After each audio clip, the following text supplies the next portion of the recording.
दोस्तों नमस्ते प्रणाम। मैं आप सबको एक सोहर गीत सुनाती हूँ। देखो एक ननद अपने भौजाई से कैसे ठनगन करती है कंगन के लिए।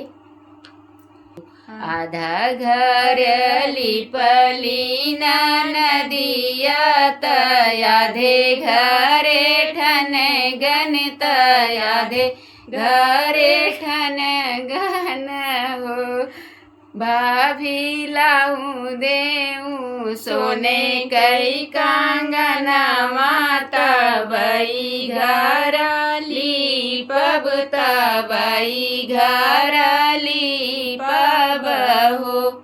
एक नोट फेकली बहुरिया दूसर नोट फेकली दूसर नोट फेकली नी हो।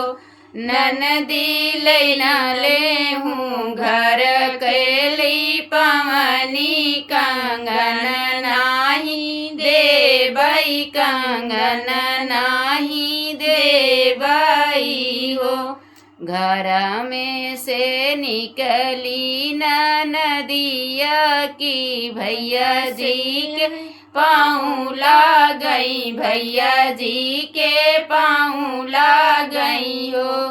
बीरन चला चलत्या भीतर महलिया की झगड़ा छोड़ऊ त्या की झगड़ा छोड़ऊ त्या हो। भाई जाई भैया ठाड़े भैया गनमा की घुड़ू की बोलाई हड़पी तड़पी बोलाई हड़पी तड़पी बोलाई हो। धाना दई देहूँ सोने के कंगनवा बहिनी हमारी ब्राह्मण बहिनी हमारी ब्राह्मण हो। लाई धाना दे तू कंगनवा की ललनाया मर रही ललनाया